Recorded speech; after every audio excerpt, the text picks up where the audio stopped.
My uncle worked in Antarctica for 15 years. Before he died, he told me what they found under the ice.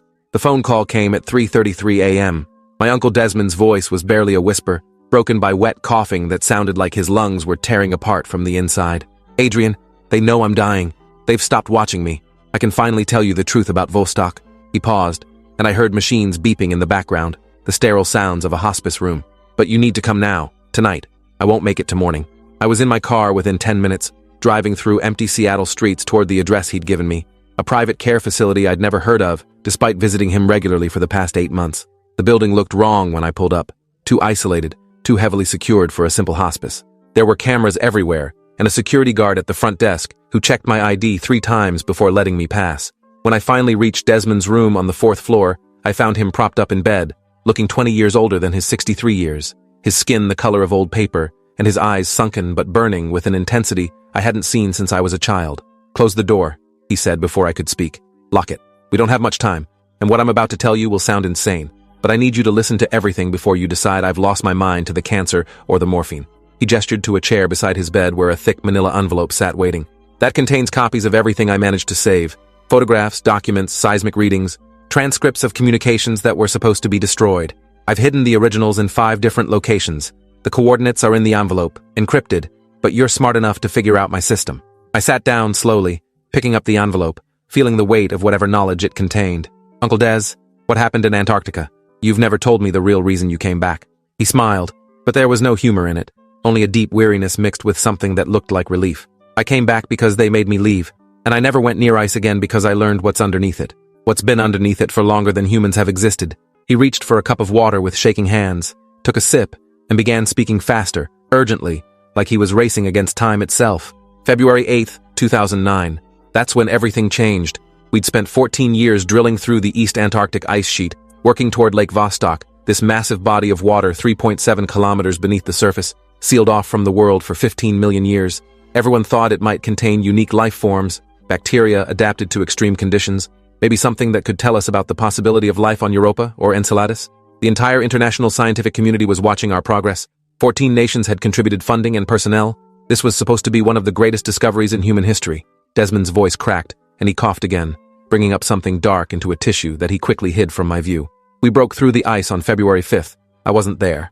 I was in New Zealand at a conference, presenting our preliminary findings, talking about what we expected to find in the lake. While I was on stage showing slides of ice core data to 200 scientists, my team was 3 kilometers below the surface, pulling up water samples from a lake that should have been pristine and untouched."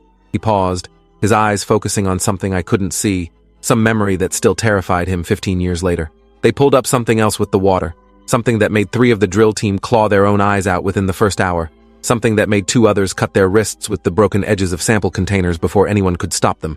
The last 2 researchers just stood there, staring at what they'd brought up from the depths, until their brains shut down completely, and they collapsed into comas they never woke from.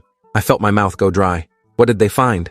Desmond reached over to his bedside table with trembling hands and pulled out a photograph, old and creased from being folded and unfolded countless times. He handed it to me, and I looked at what appeared to be a grainy image of a water sample container, and floating in the murky liquid was something that made my brain hurt trying to process its shape. It looked like metal, but the geometry was wrong, angles that seemed to fold into dimensions that shouldn't exist, surfaces that were simultaneously reflective and absorptive, a structure that my eyes kept sliding off because they couldn't find a stable point to focus on. "That's one of 12 artifacts that came up in the initial sampling," Desmond said quietly. "And that's the smallest one, the one that killed the least people." I stared at the photograph, trying to make sense of what I was seeing. This can't be real. This has to be doctored, some kind of optical illusion or camera malfunction. Desmond laughed, a sound like breaking glass. That's what I said too, for about 30 seconds, until I saw them in person, until I felt what they do to you just by being near them. They emit something, Adrian. Not radiation or electromagnetic fields or anything we have instruments to measure. They emit information, vast quantities of data being broadcast continuously, and human nervous systems aren't designed to receive it safely. Being near them is like trying to drink from a fire hose, except the hose is connected to something infinite and your brain is the size of a thimble. He took the photograph back from my hands, which I noticed were shaking now. The drill team, these were experienced researchers, people who'd spent years in Antarctica, some of the most stable and professional scientists I'd ever worked with. Within 2 hours of exposure to these artifacts, 5 of them were dead by their own hands, and 2 were vegetables. Do you understand what I'm telling you? Whatever these things are, just being near them drives humans insane. But you survived, I said, trying to find some logic in this nightmare he was describing. You were there? You saw them? You're still sane enough to tell me about it. Desmond's smile was bitter and sad. Am I?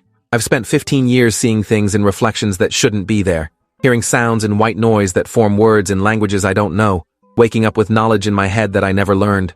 The cancer, Adrian. The pancreatic cancer that's killing me right now. I didn't get it from bad luck or genetics or environmental exposure. I got it from being near those artifacts for 3 days before they evacuated me. The specialists who came to seal the site, they wore protective suits that looked like they were designed for something far worse than biological contamination. They said the artifacts emit a form of energy that breaks down cellular structures at a molecular level, causes mutations and failures in living tissue. Everyone who was at Vostok Station during those 3 days after the breakthrough has either died or is dying. I'm the last one left. He pulled his hospital gown aside slightly, and I saw his chest, covered in marks that looked like burns, but arranged in geometric patterns, the same impossible angles I'd seen in the artifact photograph. These started appearing about 6 years after I left Antarctica, Desmond continued, covering himself again. At first, just small patches on my arms and legs, like birthmarks or rashes. The doctors couldn't explain them, couldn't even classify what kind of tissue damage they were, but they spread, slowly, following patterns that matched the geometry of those artifacts. And about 3 years ago, I started understanding what the patterns meant. They're not random damage, Adrian. They're maps, coordinates, instructions. He reached for the envelope in my lap and pulled out a folded piece of paper, spreading it on the bed between us. It was covered in drawings, intricate geometric designs that hurt to look at directly, the same impossible angles and folding dimensions as the artifact. This is what the patterns on my skin are telling me. This is what the artifacts were broadcasting from 3 kilometers below the ice. They're not artifacts, Adrian. They're markers, beacons. They've been down there for at least 15 million years, buried under the ice sheet, waiting, and we woke them up by drilling through. I stared at the drawings, feeling something in my head that I didn't like, a pressure behind my eyes, a sensation like my thoughts were being pulled toward the patterns against my will. Waiting for what? What are they marking? Desmond's eyes filled with tears, and I realized this was the first time I'd ever seen my uncle cry. This man who'd spent decades in the harshest environment on Earth without showing fear or weakness. There are structures beneath the lake, Adrian.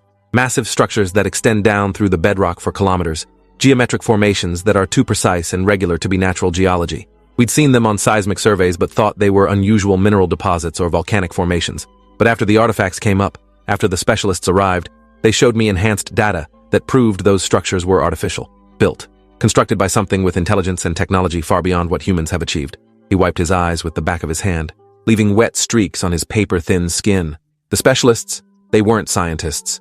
They were military, some kind of international task force that apparently exists specifically to deal with discoveries like this. Findings that challenge fundamental assumptions about Earth's history and human development. The woman in charge, she told me things they don't teach in any university, things that are classified at levels most governments don't acknowledge exist. I found my voice, though it came out hoarse and uncertain. What kind of things? Desmond leaned back against his pillows, his breathing labored, and I could see each word was costing him energy he didn't have to spare. She said Lake Vostok isn't unique. There are similar formations beneath ice sheets all over the planet. Greenland, the Arctic, parts of Tibet and the Andes, wherever ice has persisted for millions of years. All of them have the same characteristics. Liquid water that's warmer than it should be, geometric structures in the bedrock below, and these artifacts scattered throughout the water like seeds or spores. They've known about most of these sites since the 1960s, discovered them during Cold War submarine operations and aerial surveys. Multiple nations have drilled into some of them, always with the same results. Artifacts that broadcast information humans can't safely process, researchers who die or go insane from exposure, and rapid international cooperation to seal the sites and suppress any public knowledge of what was found. He coughed again, longer this time, and when he finally stopped, there was blood on his lips. The woman, her name was Director Kensington. She told me the structures are at least 65 million years old. They predate the extinction of the dinosaurs. They were already ancient and buried when the first mammals were evolving. The timeline was impossible, contradicted everything I thought I knew about planetary history and evolution. That can't be right. There were no civilizations 65 million years ago, no intelligent life on Earth except maybe some advanced dinosaurs, and even that's speculative. Desmond smiled again, that same sad smile that suggested he'd once thought exactly the same thing. That's what I said. Kensington just looked at me like I was a child who'd finally noticed the sky was blue. She said the structures weren't built by Earth life, weren't created by any species that evolved on this planet. They're archives, massive data storage facilities built by something that passed through our solar system during the late Cretaceous period. And they didn't just pass through, Adrian. They stopped here, deliberately. They buried these archives under locations that would be covered by ice during Earth's glacial cycles, preserving them against erosion and geological change. The ice sheets are natural protection, keeping the structures intact and isolated until what? Until something happens. Until someone finds them. Until the time is right for whatever purpose they serve. I realized I was gripping the arms of the chair hard enough to hurt my hands. What purpose? What are they storing? What information is worth building structures that last 65 million years? Desmond reached for my hand, and I felt how cold his fingers were. Like he'd already started dying from the inside out. That's what the artifacts show you. That's what the broadcast contains. And that's why everyone who experiences it either dies or wishes they had. Because the information isn't just data, Adrian. It's knowledge about what Earth really is, about what humans really are, about why we're here and what's coming. He squeezed my hand with surprising strength. The drill team, before they died or went catatonic, 2 of them managed to write things down, fragments of what they'd learned. The specialists confiscated everything, but I took photographs before they could stop me. I've spent 15 years trying to decipher those notes, trying to understand the fragments without exposing myself to the full transmission. And I've figured out enough to know why they're so desperate to keep this secret, why they've killed people to prevent this knowledge from spreading. He released my hand and pulled another document from the envelope. This one covered in handwriting that looked like it had been done by someone with severe tremors, letters shaking and overlapping, words scratched out and rewritten, entire paragraphs spiraling into illegible scrawls. This was written by Dr. Natasha Volkov, one of the Russian researchers on the drill team. She had a PhD in molecular biology and had published over 50 papers in top-tier journals. This was written 90 minutes before she opened her own wrists with a scalpel. I took the document with numb fingers, looking at the chaotic writing but unable to make sense of most of it. But certain phrases jumped out, crystalline and clear despite the surrounding madness. They didn't leave. They're sleeping. Wake cycle begins when planetary conditions match origin parameters. We are the alarm clock. We are the trigger. We are so fucking sorry.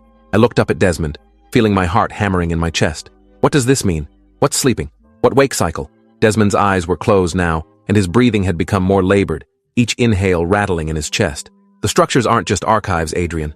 They're more than data storage. They're cocoons, hibernation chambers. Whatever built them, whatever traveled through our solar system 65 million years ago, some of them stayed behind, buried themselves beneath the ice, and the structures are keeping them preserved, maintaining their biological or technological or whatever functions they need until conditions are right for them to wake up. The room felt like it was tilting, my sense of reality sliding sideways as I tried to process what Desmond was telling me. You're saying there are aliens frozen under Antarctica, under other ice sheets around the world, and we woke them up by drilling into Lake Vostok? Desmond opened his eyes, and the look he gave me was full of pity and regret, and something else, something like inevitability. Not frozen, sleeping. There's a difference. And we didn't wake them. Not yet. The artifacts are warning systems, designed to activate when the ice is penetrated, to broadcast information about what's beneath and what will happen when they fully awaken. The drill team received that broadcast directly, all at once, and it destroyed them, because human brains can't hold that much information, can't process the implications. But fragments got out, pieces of knowledge that people like me have been studying for 15 years, trying to understand the timeline and what we're supposed to do about it. He coughed again, harder, and this time he couldn't stop it, his body convulsing as he tried to clear his lungs. When he finally caught his breath, his voice was barely audible. The wake cycle has already begun. It started when we drilled through. The artifacts activated. The structures beneath the ice started warming up, drawing geothermal energy from the planet's core, preparing for whatever comes next. How long? I asked, my voice sounding distant and strange in my own ears. How long until they wake up completely? Desmond smiled one last time, and it was the saddest thing I'd ever seen. According to the fragments Natasha wrote, according to the patterns appearing on my skin, according to calculations I've done based on the energy signatures Kensington's team detected, we have about 15 years. Maybe less if climate change accelerates ice sheet melting, if we drill into more of the sites, if we trigger additional wake signals. He pulled his hand away from mine and placed it over his heart, where the geometric patterns were most concentrated. I'm dying now because I was exposed. The radiation or energy or whatever the artifacts emit, it accelerated cellular breakdown in everyone at Vostok. But I've lasted longer than any of the others because I understood enough to minimize my exposure, because I got out before the full activation.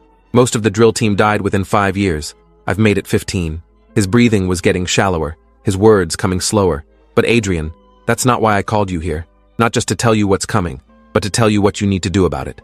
He gestured weakly to the envelope still in my lap. Everything in there, all the documentation I've gathered, the photographs of artifacts, Natasha's notes, seismic data showing the structures, testimony from researchers who survived other drilling sites, it all needs to be made public. The specialists, Kensington's organization, they've kept this secret for decades because they believe public knowledge would cause panic and social collapse. But they're wrong. People deserve to know.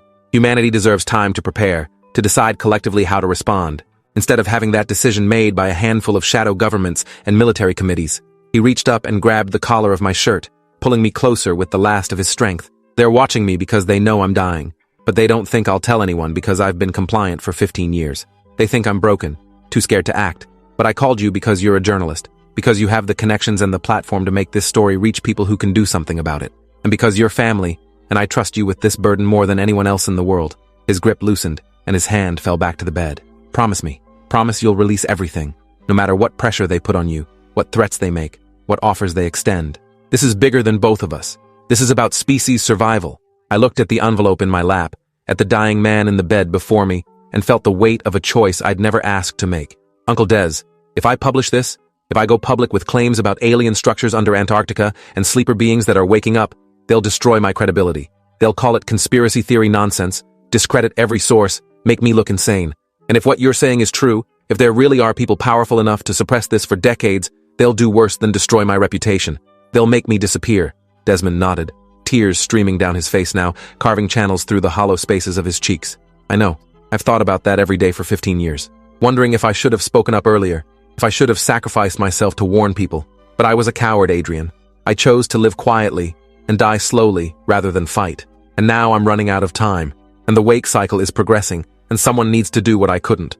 Someone needs to be brave enough to tell the truth, even knowing what it will cost. His voice dropped to barely a whisper. But I won't force you. The choice is yours. Walk away, burn the envelope, forget everything I've told you, and live your life in ignorance until whatever's sleeping beneath the ice wakes up and changes everything anyway. Or carry this burden, become a target, potentially sacrifice your career and safety and peace of mind, but give humanity a chance to know what's coming before it arrives. The machines around his bed started beeping more urgently, and I heard footsteps in the hallway outside, nurses or doctors responding to the alarms. We were out of time. Desmond's eyes were starting to close, his breathing turning into desperate gasps as his body finally gave up the fight it had been losing for months. I stood up, clutching the envelope, and looked at my uncle one last time. I'll do it, I said, not knowing if he could still hear me. I'll tell your story. I'll release everything. I promise. His lips moved, forming words I couldn't hear over the sound of the door bursting open and medical staff flooding into the room. But I saw what he mouthed, saw the final message he wanted to give me before whatever came next. Check the ice. It's melting faster than they're telling anyone. You have less time than you think. And Adrian, I'm so sorry for everything that's about to happen. Then the nurses were pushing me aside, working to stabilize him, and I was being ushered out into the hallway by a security guard who appeared from nowhere, a tall man with cold eyes who said I needed to leave immediately, that visiting hours were over, and Mr. Hallowell required privacy for his medical procedures. I was halfway to the elevator when I heard the flatline alarm, that steady electronic tone that meant Desmond was gone. I stopped, turned back toward his room, and saw through the small window in the door that the nurses had stepped back, weren't attempting resuscitation, were just staring at his body with expressions I couldn't read from this distance. The security guard put a hand on my shoulder, not rough but firm, guiding me toward the elevator with inexorable pressure. You need to leave now, sir. This area is restricted. I looked at him more carefully and noticed things I should have seen earlier, the way he moved with military precision, the bulge under his jacket that suggested a concealed weapon, the communication device barely visible in his ear. Who do you work for? I asked, already knowing I wouldn't get a real answer. Hospital security, sir. Please step into the elevator. I did, clutching the envelope against my chest, and as the doors closed, I saw the guard pull out his phone and speak into it. 3 words that confirmed everything Desmond had told me. The nephew has it. The drive back to my apartment felt like it took hours, though the clock on my dashboard said only 33 minutes had passed. I kept checking my rearview mirror for vehicles following me, seeing every car as a potential threat, every pedestrian as a possible observer. When I finally pulled into my parking garage, I sat in my car for 10 minutes just breathing, trying to organize the chaos in my head into something coherent and actionable. Desmond was dead. I was holding documents that allegedly proved the existence of alien structures buried under Antarctic ice for 65 million years, and people with enough power to suppress this information for decades now knew I had those documents. The smart move would be to destroy everything, burn the envelope, delete any photos from my phone, go home, and pretend this night never happened. But I'd made a promise to a dying man, and more importantly, if even half of what Desmond told me was true, humanity deserved to know what was coming. I pulled out my phone and started recording a video, just in case something happened to me before I could release the information properly. My name is Adrian Hallowell. I'm a freelance journalist based in Seattle. 3 hours ago, my uncle, Dr. Desmond Hallowell, glaciologist and former research lead at Vostok Station in Antarctica, died of pancreatic cancer. Before he died, he told me about what the international research team found when they drilled into Lake Vostok in February 2009. and why the project was abruptly terminated despite decades of preparation and billions in funding. What I'm about to tell you will sound like science fiction, but I have documentation that I'll be releasing through multiple channels to prevent suppression. I took a breath and continued. In 2009, when the drilling team penetrated the ice sheet and reached Lake Vostok 3.7 kilometers below the surface, they brought up more than water samples. They recovered 12 artifacts, objects of clearly artificial origin that had been submerged in the lake for an estimated 15 million years. These artifacts emit some form of energy or radiation that broadcasts information directly into human neural tissue, and exposure to this broadcast caused severe psychological and physical trauma to every member of the drill team. 5 researchers died by suicide within hours of exposure. 2 others fell into comas they never recovered from.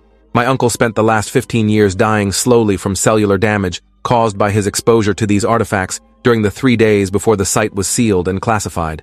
I held up the envelope so it was visible in the frame. This contains documentation that my uncle preserved, including photographs of the artifacts, testimony from surviving researchers, seismic data showing massive artificial structures beneath Lake Vostok, and translated fragments of the information broadcast by the artifacts. According to these sources, the structures aren't just archaeological remnants. They're active systems, maintained over millions of years, serving as preservation chambers for whatever built them. I paused, knowing that what I was about to say would make me sound insane to anyone watching, but committed to following through. The artifacts are warning beacons, designed to activate when the ice is penetrated, to broadcast information about what's sleeping beneath and what will happen when thermal conditions reach specific parameters. According to calculations based on the fragments recovered and on patterns of cellular degradation observed in exposed researchers, the entities or systems preserved beneath Lake Vostok and similar sites around the world will become active within the next 15 years, possibly sooner if climate change continues to accelerate ice sheet melting. Multiple governments and an international classified organization have known about these structures since at least the 1960s and have been systematically suppressing any public knowledge while preparing for an event they know is coming but haven't shared with the global population. I looked directly into the camera, trying to project conviction I wasn't entirely sure I felt. I'm releasing this video and all supporting documentation because I believe humanity deserves to know. We deserve time to prepare collectively, to research openly, to make informed decisions about our response. The alternative is allowing a small group of officials to determine humanity's fate without public input or democratic process. That's not acceptable, regardless of whatever justifications they've created for maintaining secrecy. I ended the recording and immediately uploaded it to 3 different cloud storage services, then sent copies to 4 journalists I trusted at major publications, with instructions to release everything if I disappeared or died unexpectedly within the next 72 hours. Then I opened the envelope and started photographing every document inside, uploading each image as I went, creating a distributed backup that would be nearly impossible to completely suppress. The process took 3 hours, and by the time I finished, the sun was starting to rise over Seattle, pale light filtering through my apartment windows. I made coffee and sat at my kitchen table, spreading out copies of the documents, trying to organize them into a coherent narrative that would be compelling enough to break through the noise and skepticism that would inevitably greet these revelations. Desmond had included more than I'd initially realized, not just his own documentation, but materials from other sources, other researchers who'd apparently been part of a quiet network trying to understand and prepare for what was coming. There were names I recognized, scientists who died in accidents or disappeared mysteriously over the past 15 years, all of them connected to drilling projects or Antarctic research in some way. One document in particular caught my attention, a transcript of a classified briefing that Desmond had somehow obtained, dated March 2009, just weeks after the Vostok incident. It was labeled International Response Protocol, Post-Discovery Assessment and Containment Strategy. The document confirmed everything Desmond had told me, acknowledged the artifacts and structures, discussed the psychological impact on exposed personnel, and outlined a coordinated international effort to suppress public knowledge while ramping up classified research into the nature and purpose of the buried systems. What made my blood run cold was a section near the end, titled Projected Timeline and Population Impact Assessment. The briefing stated that based on analysis of the artifact broadcasts and thermal data from multiple sites, full activation of the preserved entities would occur between 2024 and 2029, with highest probability in 2027. The document estimated that activation would be globally observable and impossible to suppress or explain through conventional narratives. It recommended using the intervening 15 to 20 years to prepare infrastructure and social systems for paradigm-level disruption to human civilization. There was a casualty projection included, a cold numerical assessment that estimated between 30 and 60% of global population would not survive first contact adaptation period. I read that section 3 times, trying to process the implications. The people who'd written this document, who'd known about the structures since at least 2009, had calculated that billions of humans might die in the next few years. and they'd decided the correct response was to keep the information classified and prepare quietly without warning the population. The justification given was that public knowledge would cause premature social collapse and resource conflicts that would worsen survival outcomes. But reading between the lines, I understood what they really meant. They didn't think most people could handle the truth, thought that fear and panic would be more dangerous than whatever was actually sleeping under the ice, and they'd chosen to prioritize maintaining order and control over giving humanity a chance to prepare collectively. That decision, made in classified briefings by officials whose names were redacted, might have doomed billions of people who could have been warned, could have been given time to relocate or prepare, or at least understand what was about to happen to their world. The anger I felt was almost physical, a burning sensation in my chest that made my hands shake as I photographed this document and added it to my upload queue. My phone rang, and I nearly dropped it, my nerves already stretched past breaking after the night I'd had. The caller ID showed a blocked number, which almost made me ignore it, but something made me answer. "Mr. Hallowell, my name is Director Kensington. I believe your uncle may have mentioned me." The voice was calm, professional, female, with an accent I couldn't quite place. "I'm calling to offer you an opportunity to discuss the materials Dr. Hallowell provided before you do something that will have consequences you haven't fully considered." I felt my jaw clench. "You mean, before I tell the truth about what you've been hiding? About the people who've died to keep your secrets?" There was a pause, and when Kensington spoke again, her tone hadn't changed, still perfectly controlled. "I understand you're angry. Your uncle just died, and he shared information that challenges your entire worldview. But Mr. Hallowell, Adrian, the people who've maintained this classification aren't villains. We're not suppressing information because we enjoy power or want to control humanity. We're trying to prevent the premature collapse of civilization before we have systems in place to manage what's coming." I laughed, a harsh sound that surprised me. "By premature collapse, you mean you want to maintain order and authority as long as possible before the truth becomes impossible to hide? You want to control the narrative when the sleepers wake up?" Kensington sighed, a surprisingly human sound. "We want to give humanity the best possible chance of survival, and our assessment, based on extensive psychological research and historical analysis of how populations respond to existential threats, is that premature disclosure will cause more harm than good. People will panic, Mr. Hallowell. Governments will collapse. Supply chains will break down. Violence will escalate. And when the actual activation occurs, when the entities beneath the ice fully wake, we'll be facing that crisis from a position of maximum chaos and minimum coordination." I looked at the documents spread across my table, at the casualty projections and containment strategies, all the cold calculations made by people who thought they knew better than the rest of humanity. Or maybe people deserve to know the truth and make their own choices about how to prepare. Maybe treating billions of humans like children who can't handle scary information is exactly the kind of authoritarian thinking that got us into this mess in the first place. Kensington was quiet for a moment, and when she spoke again, there was something different in her voice, something that sounded almost like respect. "Your uncle said you'd respond this way. He told us you'd choose principle over pragmatism. That's admirable in its way. But Mr. Hallowell, before you release those documents, I need you to understand something. The materials Dr. Hallowell gave you are incomplete. They show you what we found, but not what we've learned since. And if you go public with partial information, you'll create the exact panic we've been trying to avoid, without giving people the context they need to respond productively. Then give me the complete information," I challenged. "Fill in the gaps. Tell me everything you've learned in 15 years of classified research. Let me make an informed decision about what to release and how." I heard what might have been a smile in her voice. "That's not possible over a phone call, Mr. Hallowell. But I can offer you something better. Come to our facility, see the research we've been conducting, speak with the scientists and analysts who've dedicated their careers to understanding these structures and preparing for activation. 48 hours, that's all I'm asking. Give us 2 days to show you the full picture before you make a decision that will affect billions of people." I looked at the video I'd recorded, at the upload progress bar on my laptop showing 78% complete. "And if I agree to this meeting, if I give you 48 hours, what guarantee do I have that you won't just detain me indefinitely? That I'll actually be allowed to leave with the information I already have?" Kensington's response was immediate and certain. "You have my word, which I know means nothing to you right now. But you also have the insurance you've already created.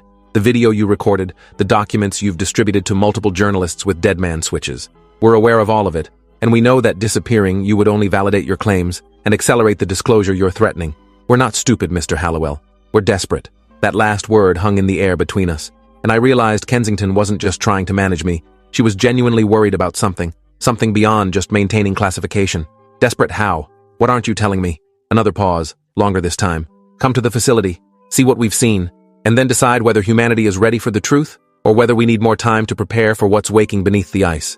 Flight information is being sent to your email now. Be at Boeing Field Private Terminal in 3 hours. And Mr. Hallowell, bring the documents, all of them, We're not trying to confiscate evidence. We're trying to give you context. The call ended before I could respond, and I sat staring at my phone, trying to decide if this was genuine engagement or an elaborate trap. My email pinged, and I saw the flight details. A private charter to McMurdo Station in Antarctica, departing at 11 a.m. I had maybe 2 hours to decide whether to take the biggest risk of my life or play it safe and just release everything I had right now. The smart choice was obvious. Upload everything immediately, create maximum redundancy, protect myself through publicity and distributed knowledge. But something Kensington had said kept echoing in my head. Incomplete information, creating panic without context, and underneath it all, that single word, desperate. I made my decision and started packing. Not just clothes and my laptop, but copies of every document, multiple storage devices with encrypted backups, and a file I prepared for my lawyer with instructions to release everything if I didn't check in within 72 hours. If this was a trap, if they were planning to silence me, at least I'd made it as difficult and costly as possible. And if Kensington was telling the truth, if there really was critical context I was missing, then maybe it was worth 48 hours to understand the full picture before making a choice that would affect billions of people. The drive to Boeing Field took 30 minutes through morning traffic, and I spent the entire time second-guessing myself, imagining all the ways this could go wrong. But when I pulled up to the private terminal and saw the sleek jet waiting on the tarmac, I didn't turn around. I grabbed my bags and walked through the terminal, past security that barely glanced at my ID, and up the stairs into a plane that was far more luxurious than anything I'd ever flown on. There were only 4 other passengers visible, all wearing civilian clothes but carrying themselves with military bearing, and they nodded politely, but didn't introduce themselves or attempt conversation. Kensington was waiting in the main cabin, and in person, she looked exactly like her voice suggested. Mid-50s, gray hair, sharp eyes that had seen too much, dressed in practical clothes that could work in either an office or a field site. Mr. Hallowell, thank you for coming. I know this requires considerable trust we haven't earned yet. I promise we'll do our best to deserve it over the next 2 days. She gestured to a leather seat across from her, and I sat down, still clutching my bag. This flight will take approximately 12 hours with 1 refueling stop in Hawaii. That gives us time to begin your briefing before we arrive at McMurdo. Are you comfortable starting now, or do you need some rest after the night you've had? I hadn't slept in over 24 hours, and exhaustion was making my thoughts feel fuzzy and disconnected, but I knew I wouldn't be able to rest without getting some answers first. Start the briefing. I need to know what you think is so important that you'd fly me to Antarctica, rather than just suppress everything I have. Kensington nodded and pulled out a tablet, swiping through files until she found what she was looking for. Your uncle told you about the artifacts and the structures beneath Lake Vostok. He told you about the drill team casualties and the warning broadcasts. He told you our assessment that activation would occur within 15 to 20 years of the initial discovery. All of that is accurate, as far as it goes. But there are critical elements he didn't know, information we've gathered since 2009 through continued classified research at multiple sites.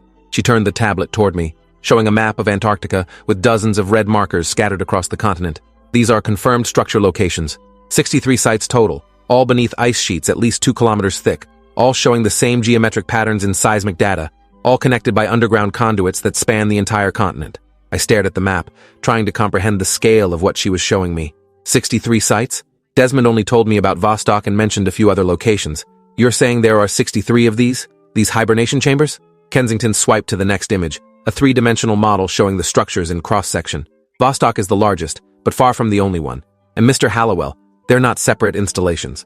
They're nodes in a network, all connected, all communicating with each other through the same energy emissions that damaged your uncle and the other researchers. We've been monitoring that network for 15 years, and what we've learned is complicated. She zoomed in on one of the structures, revealing internal architecture that looked more organic than mechanical, chambers within chambers, branching passages that resembled neural networks or blood vessels.